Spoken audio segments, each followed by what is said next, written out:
Hello, ನಮಸ್ಕಾರ ಸ್ನೇಹಿತರೆ. NP properties ಕಡೆಯಿಂದ ನಿಮ್ಮ ಪ್ರೀತಿಯನ್ನು ಅಗ್ರಜ್ ಮಾಡುವ ನಮಸ್ಕಾರಗಳು. ನಾವೀಗ ನೋಡುವಂಥದ್ದು 11 ಎಕರೆ 20 ಗುಂಟೆ ಸ್ನೇಹಿತರೆ. ಪ್ಯೂರ್ ರೆಡ್ ಸಾಯಿಲ್, ಕೆಂಪು ಮಣ್ಣಿನ ಭೂಮಿ ಅಂತ ತಾವು ನೋಡ್ತಿದ್ರೆ ಮಣ್ಣು ಚಿನ್ನ ಇದ್ದಂಗಿದೆ ಸ್ನೇಹಿತರೆ. ಒಳ್ಳೆ ರೆಡ್ ಸಾಯಿಲ್. ಸ್ಟೇಟ್ ಹೈವೇಯಿಂದ ನಿಮಗೆ 1.5 ಕಿಲೋಮೀಟ್ರ್ ಆಗುತ್ತೆ. ಜಾಗ ಫ್ಲ್ಯಾಟಾಗಿ ತುಂಬ ಚೆನ್ನಾಗಿದೆ ಸ್ನೇಹಿತರೆ. ಇವರು 30 lakhs ಹೇಳ್ತಿದ್ದಾರೆ ಪರ್ ಎಕರ್. ಇದರಲ್ಲಿ ಒಂದು ಬೋರು, 2 ಬೋರು ಕೂಡ ಇದ್ದಾವೆ. ಜಾಗ ಮಾತ್ರ ಒಳ್ಳೆಯ ವಾತಾವರಣ, ಒಳ್ಳೆ ವಾಟರ್ ಸೋರ್ಸು, ಪ್ರತಿಯೊಂದು ಸೂಪರಾಗಿದೆ. ರನ್ನಿಂಗ್ ಕಲ್ಟಿವೇಷನ್ ಲ್ಯಾಂಡ್ ಇದು. ನಿಮ್ಗೆ ಸುತ್ತಮುತ್ತ ಇಲ್ಲಿ ಒಳ್ಳೊಳ್ಳೆ ತೋಟಗಳು ಮಾಡ್ಕೊಂಡಿದ್ದಾರೆ, ಒಳ್ಳೊಳ್ಳೆ ಗಿಡಗಳನ್ನ ಹಾಕಿದ್ದಾರೆ. ಪಕ್ಕದಲ್ಲಿ ನೋಡಿ ಫೆನ್ಸಿಂಗ್ ಹಾಕಿದ್ದಾರೆ, ಅದ್ರ ಪಕ್ಕದಲ್ಲಿ ಪಪ್ಪಾಯ ಹಾಕಿದ್ದಾರೆ, ಹಿಂದುಗಡೆ ಬಾಳೆ ಹಾಕಿದ್ದಾರೆ.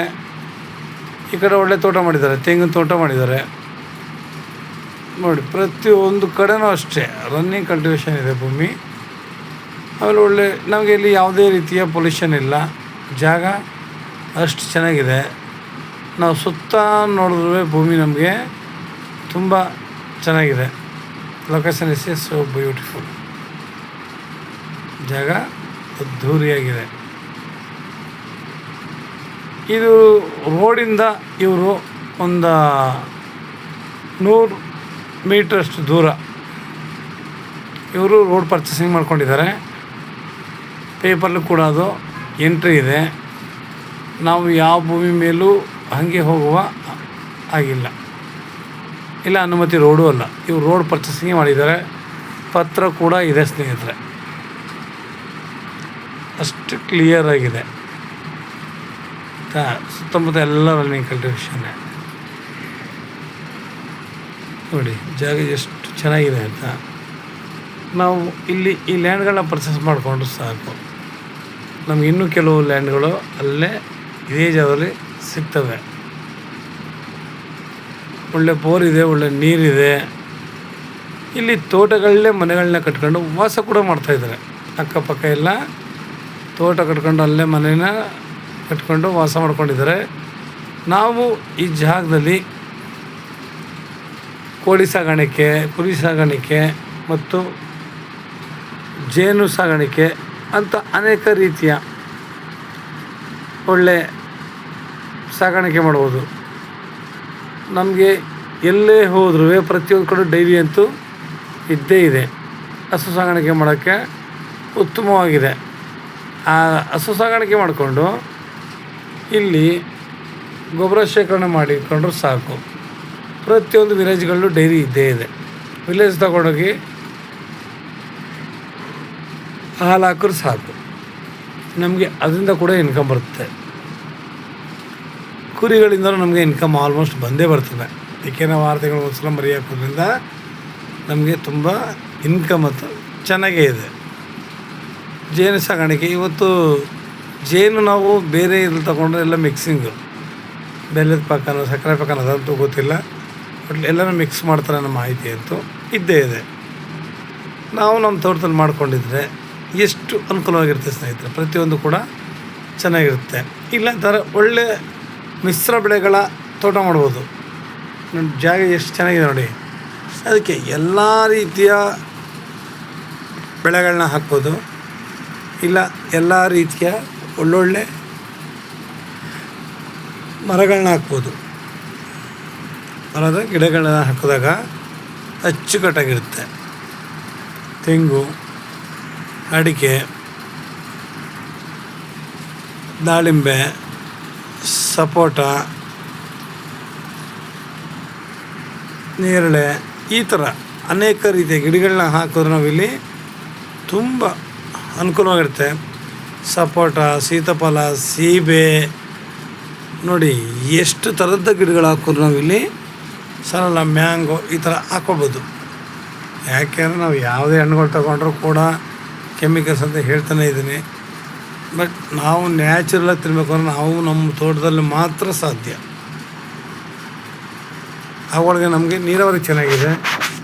ನಾವು ಸ್ವಲ್ಪ ಇದ್ರ ಮಧ್ಯದಲ್ಲಿ ಹಸು ಸಾಗಾಣಿಕೆ ಕುರಿ ಸಾಗಾಣಿಕೆ ಮಾಡಿದ್ರೆ ಅವುಗಳ ಗೊಬ್ಬರ ಸಾಕು, ಹೊರಗಡೆ ಗೊಬ್ಬರ ಅವಶ್ಯಕತೆಯೇ ಇಲ್ಲ. ಅಂದರೆ ಇವತ್ತು ಯಾವುದೇ ನೋಡಿದ್ರು ಎಲ್ಲ ಮಕ್ಕಳು ಮೊಬೈಲ್ಗೆ ಅಡಿಕ್ಟ್ ಆಗಿದ್ದಾರೆ. ಪಾಪ ದೊಡ್ಡವ್ರು ಬಿಡಿ, ಕಂಪ್ಯೂಟರ್ ಮುಂದೆ ಅವ್ರು ವರ್ಕ್ ಮಾಡಲೇಬೇಕು, ಸಂಪಾದನೆ ಮಾಡೋಕ್ಕಂತ ವರ್ಕ್ ಮಾಡಲೇಬೇಕು. ಆದರೆ ಮಕ್ಕಳು ಮಾತ್ರ ಮೊಬೈಲ್ ಇಟ್ಕೊಳ್ಳದೇ ಇದ್ದರೆ ಅವ್ರಿಗೆ ವರ್ಕ್ ಅಂತೂ ಆಗೋಲ್ಲ. ಊಟ ಮಾಡೋಕ್ಕೂ ಮೊಬೈಲು, ಆಟ ಆಡೋಕ್ಕೂ ಮೊಬೈಲು, ಮಕ್ಕಳಿಗೆ ಕೊಟ್ಟು ಈಗಿಂದಲೇ ಮಕ್ಕಳ ಬುದ್ಧಿ ಕಡಿಮೆ ಆಗೋಮಟ್ಟಿಗೆ ಮಾಡ್ತಾಯಿದ್ದಾರೆ. ಜಾಸ್ತಿ ಅಂತೂ ಆಗೋಲ್ಲ ಅವ್ರಿಗೆ. ಅವೆಲ್ಲ ಇಲ್ಲ ಅಂತಂದರೆ ಏನು ವರ್ಕೂ ಆಗೋಲ್ಲ. ನಮ್ಮ ಬುದ್ಧಿ ಬೆಳಿಬೇಕು ಅಂತಂದ್ರೆ ನಾವು ಈ ಥರ ಜಮೀನುಗಳು ಕೆಲಸನ ನಾವು ಸ್ಟಾರ್ಟಿಂಗ್ ಕಲಿಸ್ಬೇಕು. ಬಂದಿಲ್ಲಿ ಗೇಲೆ ಅಂತಲ್ಲ, ಇಲ್ಲಿ ಬಂದು ನಾವು ಹಾಕಿರುವ ಗಿಡಗಳನ್ನ ಅಚ್ಚುಕಟ್ಟಾಗಿ ನೋಡಿಕೊಂಡು ಇವುಗಳ ಮಧ್ಯೆ ಬಿಟ್ಟರೆ ನೋಡಿ ಯಾವ ರೀತಿ ಮಾಡಬೇಕು ಅಂತ. ಒಂದು ಕೆಲಸಕ್ಕೆ ಹೋದಾಗ ಅಲ್ಲಿ ಯಾವ್ಯಾವ ರೀತಿ ಕೆಲಸ ಮಾಡಬೇಕು, ಏನು ಮಾಡಬೇಕು ಅನ್ನೋದು ಪ್ರತಿಯೊಬ್ಬರಿಗೂ ಕಾಲಕ್ರಮೇಣ ಗೊತ್ತಾಗುತ್ತೆ. ಹಾಗೆ ಜಮೀನಲ್ಲೂ ಅಷ್ಟೇ ವರ್ಕ್ ಮಾಡ್ತಾಯಿದ್ರೆ ಪ್ರತಿಯೊಂದು ಜಮೀನು ನಾವು ಹೆಂಗೆ ಮಾಡ್ಬೋದು, ಏನು ಮಾಡ್ಬೋದು, ಮುಂದಕ್ಕೆ ಇದರಿಂದ ಯಾವ ಥರ ನಾವು ಉತ್ಪತ್ತಿ ಮಾಡ್ಬೋದು, ಬೆಳೆಗಳನ್ನ ಹಾಕಿ ಎಷ್ಟು ಅನುಕೂಲ ಇದೆ ಅನ್ನೋದು ಪ್ರತಿಯೊಬ್ಬರಿಗೂ ಕೂಡ ಗೊತ್ತಾಗುತ್ತೆ ಸ್ನೇಹಿತರೆ. ಯಾವುದೇ ವಸ್ತು ಆಗಲಿ ಏನೇ ಆಗಲಿ ನಾವು ಉಪಯೋಗಿಸ್ತೇವೆ, ಅದ್ರ ಬಗ್ಗೆ ನಾವು ಏನು ಹೇಳೋಕ್ಕೂ ಸಾಧ್ಯ ಇಲ್ಲ. ಆರೋಗ್ಯ ಅನ್ನೋದು ಕೂಡ ಅಷ್ಟೇ, ಬಿ ಪಿ ಶುಗರು ಅಂತಾರೆ ಎಲ್ಲ ಬಂದು ಇಲ್ಲೆಲ್ಲ ವರ್ಕ್ ಮಾಡಲಿ. ಏನು ಬಿ ಪಿ ಇದೆ, ಶುಗರ್ ಇದೆ, ಎಲ್ಲ ಆಟೋಮೆಟಿಕ್ಕಾಗಿ ಡೌನ್ ಆಗದೇ ಇರೋಕ್ಕೇಳಿ. ನಾವು ಅಲ್ಲಿ ಇಲ್ಲಿ ತಿರುಗಾಡ್ಕೊಂಡು ವಾಕ್ ಮಾಡಿದ ತಕ್ಷಣ ಶುಗರ್ ಕಡಿಮೆ ಆಗೋಲ್ಲ. ಅಲ್ಪ ಸ್ವಲ್ಪ ಕೈಲಾದಷ್ಟು ಸಂಪೂರ್ಣ ಮಾಡುವಂತಲ್ಲ, ಏಟ್ ಮಾಡ್ಕೊವಂತಲ್ಲ, ಕೈಲಿ ಆದಷ್ಟು ವರ್ಕ್ ಮಾಡ್ಕೊಂಡು ತಿರುಗಾಡ್ಕೊಂಡಿದ್ರೆ ಸಾಕು. ಒಳ್ಳೆ ಗಾಳಿ ಸಿಗುತ್ತೆ, ಒಳ್ಳೆ ವಾತಾವರಣ ಸಿಗುತ್ತೆ, ಪ್ರತಿಯೊಂದು ಕೂಡ ಅನುಕೂಲವಾಗಿರುತ್ತೆ. ಇವರು ಪರ್ ಎಕರ್ ಬಂದು 30 lakhs ಹೇಳ್ತಾರೆ ಸ್ನೇಹಿತರೆ. ಇದು ಬೆಂಗಳೂರಿಗೆ 150 ಕಿಲೋಮೀಟ್ರ್ ಇದೆ, ಮೈಸೂರಿಗೆ 90 ಕಿಲೋಮೀಟ್ರ್ ಆಗುತ್ತೆ. ಎಲ್ಲ ಕೂಡ ಅಚ್ಚುಕಟ್ಟಾಗಿದೆ, ಕ್ಲಿಯರಾಗಿದೆ, ಡಾಕ್ಯುಮೆಂಟ್ಸ್ ಎಲ್ಲ ಕ್ಲಿಯರಾಗಿದೆ. ಜನರಲ್ ಪ್ರಾಪರ್ಟಿ ಸ್ನೇಹಿತರೆ. ನಿಮಗೆ ಹೆಚ್ಚಿನ ಮಾಹಿತಿಗಾಗಿ 6360446978 ಈ ನಂಬರ್ಗೆ ಕಾಲ್ ಮಾಡಿ ಸ್ನೇಹಿತರೆ. ಲೈಕ್ ಮಾಡಿ ಮತ್ತು ಶೇರ್ ಮಾಡಿ. ನೀವು ಶೇರ್ ಮಾಡೋದ್ರಿಂದ ಹೆಚ್ಚು ಜನಗಳಿಗೆ ತಲುಪೋದ್ರಿಂದ ಒಳ್ಳೆಯ ಅನುಕೂಲ ಆಗುತ್ತೆ. ನಾವು ಒಂದು ಫಾರ್ಮ್ ಹೌಸ್ ಕಟ್ಕೊಂಡು ಇಲ್ಲಿ ವಾಸ ಮಾಡ್ಕೊಂಡಿದ್ರೆ ತುಂಬ ಅದ್ಧೂರಿಯಾಗಿರುತ್ತೆ. ಒಳ್ಳೆಯ ವಾತಾವರಣ, ಬೋರು ಕೂಡಿದ್ದಾವೆ, ಎರಡಿದ್ದಾವೆ, ಈ ಕಡೆ ಒಂದು ಆ ಕಡೆ ಇದ್ದಾವೆ ಸ್ನೇಹಿತರೆ. ತುಂಬ ಅದ್ಧೂರಿಯಾಗಿರುತ್ತೆ. ಈ ಥರ ಜಾಗಗಳನ್ನ ನಾವು ಮಿಸ್ ಮಾಡ್ಕೊಳ್ಳೋದು ಬೇಡ ಸ್ನೇಹಿತರೆ. ನೀವು ಶೇರ್ ಮಾಡೋದ್ರಿಂದ ಹೆಚ್ಚು ಜನಗಳಿಗೆ ತಲುಪುತ್ತೆ. ಎಷ್ಟು ಜನಗಳು ಈ ಥರ ಲ್ಯಾಂಡ್ಗಳು ಬೇಕು ಅಂತಾರೆ, ಅಂಥವ್ರಿಗೆ ತುಂಬ ಉಪಯೋಗ ಆಗುತ್ತೆ. ನಿಮ್ಮಿಂದ ನಮ್ಮ ಥರ ಬೆಳೆಯೋಕ್ಕೂ ಅನುಕೂಲ ಆಗುತ್ತೆ ಸ್ನೇಹಿತರೆ. ನಮಸ್ಕಾರ, ಧನ್ಯವಾದಗಳು.